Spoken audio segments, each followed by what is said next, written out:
Tere ja palju õnne Riiale, hea meel siin olla. Püüan siis anda oma lühiülevaate sellest, millised on praegusel hetkel maailmas geopoliitilised pinged, kuidas me tänasesse päeva oleme jõudnud, mida on oodata lähitulevikus ja kuidas see kõik Eestit mõjutab. Aga kõigepealt väike tsitaat geoloogia valdkonnast.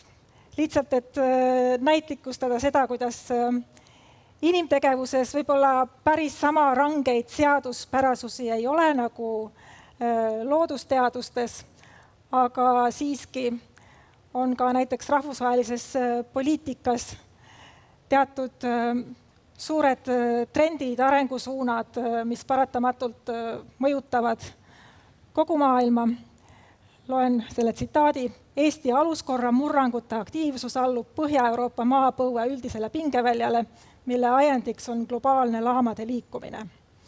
No, kui sa nüüd panna ümber geopoliitika keelde, siis kõik klapib. Eesti julgeoleku olukorra murrangute aktiivsus allub Põhja-Euroopa üldisele geopoliitilise pingeväljale, mille ajendiks on globaalne jõudude tasakaalu muutumine. Ja praegu kindlasti me oleme sellisel murrangu hetkel, kus selline vana maailmakord on lagunemas. Ma arvan, et seda enam taastada ei ole võimalik. See lagunemine on juba nii kaugele jõudnud. Ja kui me vaatame, mis on olnud eelnevad maailmapoliitika murdepunktid vastava tähtsusega, siis on need kõik olnud Eesti jaoks, Balti riikide jaoks saatusliku tähtsusega. Esimene maailmasõda võimaldas selle, et Eesti ja terve hulk teisi väikeriike sai iseseisvaks. Teise maailmasõja käigus suur osa nendest riikidest Kesk- ja Ida-Euroopas okupeeriti. Siis jõuame külma sõja lõppu, kus taaskord palju Kesk- ja Ida-Euroopa riike kas siis taastas iseseisvuse või vabanes sundseisust, milles nad olid osana Moskvast juhitud idablokki. Ja mis siis see praegune murrang on, sellest ma teile natuke lähemalt räägin. Alati veidi keeruline nagu öelda, kus see hetk täpselt on, kust see murdeperiood alguse sai. 2022 täiemahulise sõja algus Ukrainas, Venemaa täiemahuline rünnak kindlasti oli selline hetk, mis vähemalt lõpuks tõi selle arusaamise kõikidele Euroopas, et see vana julgeolekukorraldus on ohustatud, on ründe all. Miks ma väidan, et võib-olla see kulminatsioonipunkt oli juba 2025 seoses sellega, et Donald Trumpist sai taaskord USA president ja seekord asus ta otsustavamalt muutma teatud USA välis- ja julgeolekupoliitika aluspõhimõtteid ja lähenemisi. Aga mis on siin nagu julgustav, on see, et Eesti positsioon on täna kindlasti tugevam kui ühelgi nendest eelnevatest murdepunktidest. Ja viitan ka siin uuesti Põhja-Euroopale, mis oli eelmise slaidi tsitaadis. Põhja-Euroopa riikidel on ka suurem ühtsus, kui võib öelda isegi kunagi varem ajaloos. Kõik Läänemere-äärsed riigid, välja arvatud Venemaa, on sama alliansi liikmed, teevad väga tihedalt julgeoleku koostööd. Nii et see annab sellist kindlust, et saame selle praeguse tormilise ajastuga hakkama ja tuleme sellest ilusti välja. Aga jah, veel väike meeldetuletus, et millised on need murdehetked, mis siis nendel hetkedel juhtub. Tavaliselt käivad nendega kaasas sõjalised konfliktid. Külma sõja lõpp oli selles mõttes erandlik, et mingit suuremat verevalamist Euroopas ei olnudki, kuigi mäletame paljud meist, et mitte nii väga ammu oli see ohuhetk väga intensiivne, kui Eesti oli iseseisvust taastamas ja Punaarmee tankid Tallinnasse veeresid. Nii. Järgmine siis murdehetk 2022. Venemaa täiemahuline rünnak algas veebruaris, aprillis, kui Vene väed taandusid Kiievi lähistelt. Ma arvan, oli üks selline kogemus, mis avas silmi Euroopas ja laiemalt, näitas seda, mida tähendab Vene okupatsioon, milliseid jälgi ta endast maha jätta, millised olid venelaste meetodid, jõhker vägivald tsiviilelanike suhtes. Ja see aitas kindlasti kaasa sellele, et lääneriigid lisasid küll aeglaselt, aga lisasid oma toetust Ukrainale. Ja nüüd oleme 5. sõja-aastas. Venemaa võitu ei ole kindlasti oodata. Vaatamata sellele Venemaa ise kindlasti püüab serveerida mis tahes tulemuse lõpuks võiduna, aga see strateegiline eesmärk, mis Venemaal oli, et mitte ainult saada enda kontrolli alla Ukraina, vaid ka laiemalt muuta Euroopa julgeolekukorraldust, saavutada mingil moel uuesti tunnustus Venemaa õigusele omada mõjusfääri oma lähinaabruskonda riikides, seda Venemaa ei ole saavutamas. Aga jah, see suur eesmärk Venemaal oli, kui nad seda sõda alustasid tegelikult juba 2014 ja nagu ikka sellised murdepunktid, nende taustal on pikemaajalised arengud. Venemaa tegelikult oli rahulolematu sellega, milliseks kujunes Euroopa julgeolekukorraldus pärast külma sõja lõppu, kui lõppes Venemaa võrdväärne suhe USA-ga. Suurriigi staatus selgelt langes, mõjusfäär kahanes ja demokraatia levik, kuhu 90-ndatel võib-olla oli lootust, et Venemaa kaasatud, kujunes kiiresti Venemaa režiimi vaatest ohtlikuks arenguks. Aga paraku kuni selle täiemahulise sõjani Ukrainas oli lääneriikides ikkagi palju soovmõtlemist, et Venemaa tasapisi oma impeeriumist loobub ja on muutumas nii-öelda normaalseks Euroopa riigiks. Aga mis on see nagu kõige suurem küsimus selle geopoliitilise olukorra muutumise ja tuleviku osas on muidugi see, milliseks kujuneb USA roll. Kui külm sõda lõppes, USA saavutas hegemooni staatuse, tundus, et liberaalne demokraatia ja kapitalism tegid võidukäiku kõikjal maailmas. 90-ndad oli selline hüperglobaliseerumise aeg ja USA-l ei olnud ühtegi arvestatavat konkurenti maailmapoliitikas ega maailma majanduses. Aga see hegemoonia selge periood jäi üsna lühikeseks, et juba 2000-ndatel hakkas tasapisi Hiina üha enam esile kerkima kui olulise rivaalina USA-le ja see on olnud selline maailmapoliitikas domineeriv pikaajaline arengusuund, et Hiina üha enam püüab saavutada siis seda juhtstaatust, mis oleks võrreldav USA-ga, samaväärne USA-ga ja te ise kindlasti siin teate paljud paremini kui mina, et teatud tehnoloogia valdkonna küsimustes Hiina on juba USA-st mööda läinud. Ja kuidas USA selle oma suhtelise positsiooni kahanemisega on püüdnud kohaneda? Juba Bideni juhtimise ajal räägiti USA-s palju sellest, et USA peab kohanema sellega, et tal ei ole enam sama tugevat mõju, sama tugevat hegemooni staatust. Aga Bideni juhtimisel rõhutati endiselt siis liitlassuhete olulisust, mis nagu aitaksid USA-l siis seda oma globaalset mõju säilitada. Ja liitlassuhteid mitte ainult Euroopas, aga ka siis laiemalt kogu maailmas. Muidugi juba president Obama ajal räägiti sellest, kuidas peab rohkem tähelepanu pöörama Hiina tõusule, räägiti sellest, kuidas Euroopa ei ole USA vaatest enam nii oluline nagu varem. Ja see kõik on nagu järjest selgemalt välja joonistunud USA poliitikas. Nii et see, mida nüüd on toimunud Trumpi teisel ametiajal, osaliselt on selline pikaajaliste arengusuundade jätkumine, mis puudutab konkurentsi Hiinaga, mis puudutab Euroopa olulisuse langust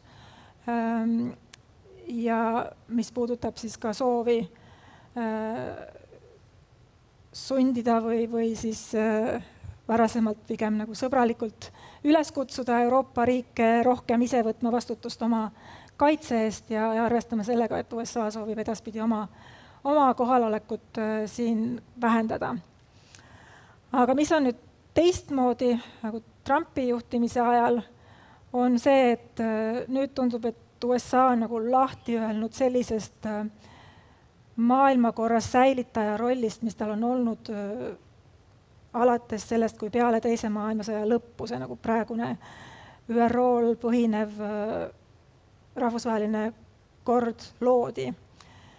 Ja suurriikidel alati on olnud teatud eristaatus ja erikaal ja see, et USA soovis nagu olla see reeglitel põhineva maailmakorra säilitaja ja tagaja, ei tähenda seda, et ta ise oleks alati perfektselt neid kõiki reegleid ja rahvusvahelise õiguse norme jälginud, aga see üldine arusaam oli see, et see on ka USA huvides, et üldiselt on maailmas paigas mingi reeglistik, mida jälgitakse, millele viidata ja mille rikkujaid siis saab korrale kutsuda. Aga nüüd sellisest rollist USA tõesti enam huvitatud ei ole, nüüd pigem on USA strateegias annab tooni see suurriikide vaheline konkurents, mingi uue tasakaalu otsimine nii USA ja Hiina vahel kui ka siis USA ja Venemaa vahel, eemaldumine liberaalsest maailmakorrast, mis ütleme, rahvusvahelise poliitika valdkonnas eelkõige tähendab seda, et on olemas reeglid, milles riigid on kokku leppinud, lepingud, millest peetakse kinni, et see on see, millele viitab liberaalsus. Ja sellele lisandub siis veel see, et on mingid nii-öelda liberaalse demokraatia väärtused, mida püütakse edendada. Et kõik see tundub, et praeguses USA poliitikas ei ole oluline. Ja mõned näited siis, mida see nagu muutus tähendab. Arvatavasti kõik mäletame, kuidas president Trump võttis vastu president Putinit Alaskas möödunud aasta augustis. Siiamaani Venemaa väidab, et seal justkui tehti mingeid kokkuleppeid Ukraina staatuse osas, mida USA eitab ja ega keegi ju täpselt ei tea, mida need kaks härrat omavahel rääkisid. Aga Venemaa püüab jätta muljet, et justkui oleks ta seal võib-olla saanud siis mingi USA heakskiidu sellele, et rahu Ukrainas peaks saabuma Venemaale soodsatel tingimustel. Ja kui me vaatame, kuidas USA on survestanud Ukrainat rahuprotsessi käigus leppima Venemaa nõudmistega, andma ära oma territooriumi, tegema mööndusi oma suveräänsuse osas, siis tõesti võib järeldada, et mingeid selliseid signaale on USA Venemaale andnud, et USA'l ei ole nagu probleemi sellega, kui Ukrainas jõutakse rahuni, mis ei respekteeri Ukraina territoriaalset terviklikkust ega suveräänsust.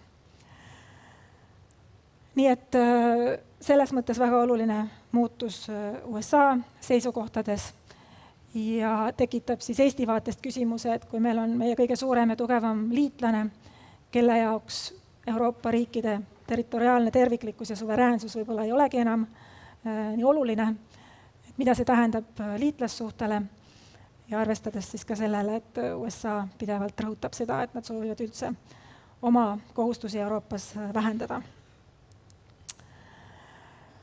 No teine pildike suurriikide vahelistest suhetest Hiina ja Venemaa vahel, räägitakse piirideta partnerlusest, no päris piirideta ta kindlasti ei ole, aga Venemaa jaoks on Hiina toetus eluliselt oluline, ilma selleta ei oleks Venemaa suutnud Ukrainas sellises mahus sõda pidada, nagu ta tänase päevani on teinud. Hiina otseselt ei toeta Venemaad sõjaliselt ja püüab jätta muljet, et nad on neutraalsed, aga samas ei varja Hiina seda, et Venemaa on neile oluline partner ja nad ei soovi lubada Venemaa kaotust sõjas Ukraina vastu. Nii et see suurriikide vaheliste suhete dünaamika ja jõudude tasakaal on siis väga olulises rollis, kui me vaatame, et kuidas see Ukraina sõda siit edasi areneb, kui kaugele Hiina on valmis minema Venemaa toetamisel, kas USA vähemalt mingilgi määral jätkab Ukraina toetamist, kui palju Euroopa suudab USA toetust asendada, et see kõik see nagu suurte jõudude vaheline jõudude tasakaal määrab paljuski siis seda tulemust. Lisaks sellele muidugi, et ukrainlased ise on valmis oma võitlust jätkama. Aga Hiina positsioon, nagu ma ütlesin, tasapisi on kasvanud ja Hiina on ka nagu visuaalselt väga osavalt ära kasutanud seda, et nad suudavad näidata ennast kui maailma poliitika keskmes olevat riiki, kes siis võõrustab teisi tähtsaid riigipeasid ja mis oli näha nüüd nendel viimastel visiitidel, Trumpi ja Putini visiitidel Hiinasse, siis väga palju nagu sarnast visuaali ja korraldust, aga samas Hiina soovis ikkagi esile tõsta ka seda, et Venemaa nagu lähedane partner, USA on pigem rivaal. Kui lihtsalt vaadata kiirelt ka, et kuidas see nagu jõudude tasakaal siis välja näeb nagu numbrite lõikes, siis kaitsekulude poolest USA endiselt on selgelt maailmas juhtriik. Hiina on seal nagu kiiresti järele tulnud, aga jääb ikkagi veel üsna kaugele maha. Venemaa Hiina kannul ja seal siis kaugel nendest esikolmikust mõned Euroopa riigid ja ka India, Saudi Araabia. Aga kui me paneks kõik Euroopa riigid või isegi kui paneks kõik Euroopa Liidu riigid kokku siis nagu üheks palliks, siis oleks nad seal, läheks mööda nii Venemaast kui Hiinast. Aga paraku on Euroopa kaitsekulud nii killustatud erinevate riikide vahel, et neid ei saa niimoodi üheks tervikuks arvestada. Ja majanduse vaatest valisin siia numbrid, mis näitavad siis ostujõu järgi mõõdetud rahvusliku kogu toodangut ja ostujõuga mõõdetuna on siis Hiina juba läinud USA-st mööda. Majanduses on nagu rohkem alust panna kõik Euroopa Liidu riigid ühte potti ja Euroopa Liit siin siis on 3. kohal lähedal USA-le oma majanduse kaalu poolest ja India 4. kohal, Venemaa 5. kohal veel nagu napilt üle 3% maailma majandusest. Nii et see sõjalise jõu ja majandusliku kaalu suhtes need jõudude tasakaalud on pisut erinevad. Ja Euroopa jaoks see nagu probleem on aastaid olnud see, et majanduslikult oleks justkui eeldused olla globaalne jõud, aga traditsiooniline geopoliitiline jõud Euroopa ei ole olnud, kuna ta on olnud julgeoleku poolest sõltuv USA-st ja tal ei ole olnud ka sellist sõjalist võimekust, mida oleks vaja selleks, et siis ise võtta vastutus oma julgeoleku eest. Aga kas see nüüd on muutumas? Suund on kindlasti selge. Euroopa soovib oma sõltuvusi vähendada, nii majanduslikku sõltuvust Hiinast kui ka sõjalist ja tehnoloogilist sõltuvust USA-st. Aga see protsess on üsna algusjärgus praegu.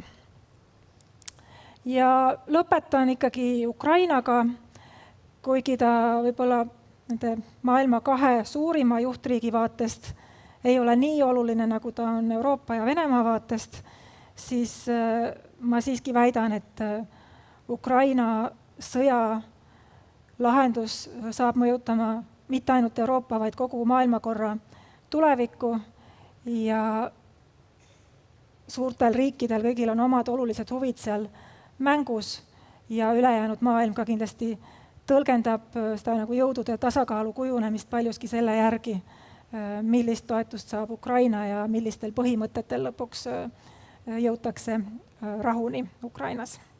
Sellega ma lõpetan, aitäh!